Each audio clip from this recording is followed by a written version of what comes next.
Good morning students, मैं Prince Kumar. अभी आप लोग देख रहे हैं स्टडी सेंटर 247। तो आज मैं क्लास 10 के फिजिक्स के बहुत ही महत्वपूर्ण टॉपिक को आपके सामने पेश कर रहा हूँ, आपके सामने लाया हूँ। प्रकाश का परावर्तन। प्रकाश के परावर्तन से एग्ज़ामों में बहुत सारे क्वेश्चन पूछे जाते हैं जो वीवीआई माने जाते हैं। तो उसी क्वेश्चन के साथ आपके सामने आया हूँ जो अति लघुत्तरीय और लघुत्तरीय दोनों प्रश्न होंगे। चलिए आज के सेशन का फर्स्ट क्वेश्चन को देखते हैं। वाहनों में पीछे का दृश्य देखने के लिए किस दर्पण का उपयोग करते हैं और क्यों करते हैं? तो चलिए इसके आंसर को देखते हैं। वाहनों में पीछे के दृश्य को देखने के लिए उत्तल दर्पण का प्रयोग करते हैं क्योंकि इसकी दृष्टि क्षेत्र बहुत अधिक होती है। तो आप लोगों को समझ में आ गया, वाहनों में पीछे के दृश्य को देखने के लिए उत्तल दर्पण का प्रयोग किया जाता है। चलिए नेक्स्ट को देखते हैं। सेकंड नंबर क्वेश्चन, प्रकाश के परावर्तन के नियमों को लिखें। प्रकाश के परावर्तनों के नियम को लिखें। चलिए इसका आंसर देखते हैं। प्रकाश के परावर्तन के दो नियम होते हैं। फर्स्ट, आपतित किरण, परावर्तित किरण तथा आपतन बिंदु पर डाला गया अभिलंब तीनों एक ही तल में होता है। ये नियम 1 हो गया। नियम दूसरा, आपतन कोण तथा परावर्तन कोण हमेशा बराबर होते हैं। चलिए इसको फिगर के अनुसार से हम लोग देख लेते हैं और फिगर में समझ लेते हैं। देखिए ये फिगर हुआ और ये आपतित किरण है और ये परावर्तित किरण है। आपतित किरण, परावर्तित किरण और अभिलंब तीनों एक ही तल पे है और आपतन कोण और परावर्तन कोण ये दोनों बराबर होते हैं। चलिए नेक्स्ट को देखते हैं। क्वेश्चन नंबर 3, वास्तविक प्रतिबिंब तथा आभासी प्रतिबिंब में अंतर लिखें। तो ये इस टाइप का क्वेश्चन आप लोगों के एग्जाम में बहुत देखने को मिलता है। तो चलिए वास्तविक प्रतिबिंब और आभासी प्रतिबिंब में अंतर देखते हैं। वास्तविक प्रतिबिंब तथा आभासी प्रतिबिंब में निम्न अंतर है। पहला देखते हैं वास्तविक प्रतिबिंब और दूसरा आभासी प्रतिबिंब। वास्तविक प्रतिबिंब में इसे पर्दे पर उतारा जा सकता है, लेकिन आभासी प्रतिबिंब को इसे पर्दे पर उतारा नहीं जा सकता है। वास्तविक प्रतिबिंब यह हमेशा उल्टे होते हैं और आभासी प्रतिबिंब यह हमेशा सीधा होता है। वास्तविक प्रतिबिंब यह हमेशा दर्पण के सामने बनते हैं। वास्तविक प्रतिबिंब दर्पण के सामने बनते हैं और आभासी प्रतिबिंब यह हमेशा दर्पण के पीछे बनता है। तो अब आप लोग अंतर को समझ गए हैं। ये क्वेश्चन आपके एग्जाम में आने की 100% गारंटी है। चलिए नेक्स्ट क्वेश्चन को देखते हैं। उत्तल दर्पण तथा अवतल दर्पण में अंतर लिखें। उत्तल दर्पण और अवतल दर्पण में अंतर लिखने के लिए कह रहा है। चलिए देखते हैं इसके आंसर को। उत्तल दर्पण और अवतल दर्पण। उत्तल दर्पण का परावर्तक सतह उठा हुआ रहता है और अवतल दर्पण का परावर्तक सतह धंसा हुआ रहता है।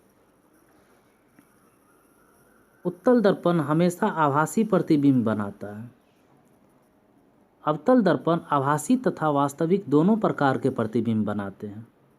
उत्तल दर्पण हमेशा छोटा प्रतिबिंब बनाता है। उत्तल दर्पण में हमेशा छोटा प्रतिबिंब बनता है और अवतल दर्पण में प्रतिबिंब बड़ा, छोटा तथा बराबर तीनों प्रकार के बनते हैं। आप लोगों को सेकंड वीडियो जब बनाऊंगा तो उसमें आपको अवतल दर्पण में कौन कौन सा और किस प्रकार का प्रतिबिंब बनता है, जहाँ पे जैसे वक्रता त्रिज्या पे वस्तु को रखा जाता है तो कहाँ पे उसका प्रतिबिंब बनता है, वो आप लोग सेकंड वीडियो जब बनाऊंगा तब आप लोग देख लीजिएगा। चलिए नेक्स्ट क्वेश्चन को देखते हैं। समतल दर्पण पर द्वारा बने प्रतिबिंब के किन्हीं 3 विशेषताओं को लिखें। तो समतल दर्पण द्वारा बने प्रतिबिंब की किन्हीं 3 विशेषताओं को लिखें। चलिए इसका आंसर देखेंगे। उससे पहले देखिए, अगर आप इस चैनल पर नए हैं तो कृपया सब्सक्राइब करना मत भूलें। सब्सक्राइब कर लीजिएगा। जो नया से नया वीडियो इस पर जो अपलोड होगा तो आपके एग्ज़ाम के व्यू से जो बिल्कुल महत्वपूर्ण जो सटीक टॉपिक बैठेगा उसी पर हम वीडियो बनाते हैं। तो आप लोग सब्सक्राइब कर लीजिए और बेल आइकन दबा लीजिएगा, जो नेक्स्ट वीडियो डालेंगे तो नोटिफिकेशन आपको मिले। अधिक से अधिक शेयर करें जो नए से नए बच्चे को लाभ प्राप्त हो। चलिए देखते हैं समतल दर्पण द्वारा बने प्रतिबिंब के किन्हीं 3 विशेषताओं को। समतल दर्पण द्वारा बने प्रतिबिंब की निम्नलिखित 3 विशेषताएं निम्न है। इसमें प्रतिबिंब हमेशा दर्पण के पीछे बनता है। प्रतिबिंब वस्तु की अपेक्षा सीधा बनता है। तीसरा, प्रतिबिंब का आकार वस्तु के आकार के बराबर होता है। समतल दर्पण में, ये हमेशा याद रखिएगा, प्रतिबिंब का आकार वस्तु के आकार के बराबर होता है। चलिए नेक्स्ट देखते हैं। अपसारी, समांतर और अभिसारी किरण पुंज से आप क्या समझते हैं? अपसारी, समांतर और अभिसारी किरण पुंज से आप क्या समझते हैं? चलिए देख लेते हैं इसके आंसर को। अपसारी किरण पुंज वैसी किरण पुंज जिसमें प्रकाश की किरणें एक बिंदु स्रोत से निकलकर फैलती है, उसे अपसारी किरण पुंज कहते हैं। यानी कि वैसी किरण पुंज जिसमें प्रकाश की किरणें एक बिंदु स्रोत से निकलकर फैलती है, जैसे ये बिंदु है, यहाँ से ये फैलती है, तो ये हो गया आपको अपसारी किरण पुंज। चलिए ये भी देख लेते हैं क्या। ऑनलाइन क्लास करने की विशेष सुविधा यहाँ पे उपलब्ध है। आप टीचमिंट ऐप और जूम ऐप दोनों पे यहाँ पे ऑनलाइन क्लास उपलब्ध है। आप लोगों को अगर ऑनलाइन क्लास सेवा चाहिए तो आप लोग कमेंट बॉक्स में आप अपना मोबाइल नंबर लिख सकते हैं। उसके बाद हम आपको कांटेक्ट करेंगे और उसके बाद बताया जाएगा जो कब से कब बैच चल रहा है। चलिए देखते हैं अपसारी किरण पुंज के बाद अभिसारी किरण पुंज। अभिसारी किरण पुंज वैसी किरण पुंज जिसमें प्रकाश की किरणें एक बिंदु पर आकर मिलती है, जैसे ये प्रकाश की किरणें जा रही है और एक बिंदु पर जब आकर के मिलती है, मिलती हुई प्रतीत होती है, तो उसे अभिसारी किरण पुंज कहते हैं। चलिए इस फिगर को देखने के बाद आपको पता चल जाएगा, ये हुआ अभिसारी किरण पुंज, ये हुआ समांतर किरण पुंज और एक आपका हो जाएगा अपसारी किरण पुंज, ये हो गया अपसारी किरण पुंज। अपसारी किरण पुंज में एक बिंदु पर से बहुत सारे किरणों की निकलती हुई प्रतीत होती है और अभिसारी में बहुत सारे किरण पुंज एक बिंदु पर आकर मिलती है।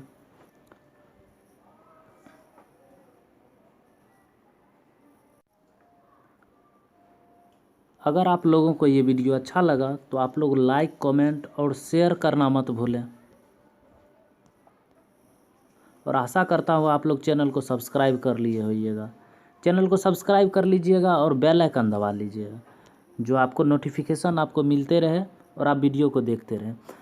आप लोगों को इस वीडियो को देखने के बाद आप लोग प्ले लिस्ट में जाइए और प्ले लिस्ट में वहाँ पे मैथमेटिक्स और सब सारे सब्जेक्ट के बारे में वहाँ पे डिटेल से बताया गया है और हर टॉपिक वाइज समझाया गया है, आप लोग जाके देख सकते हैं। चलिए नेक्स्ट वीडियो में मिलते हैं, तब तक के लिए जय हिंद।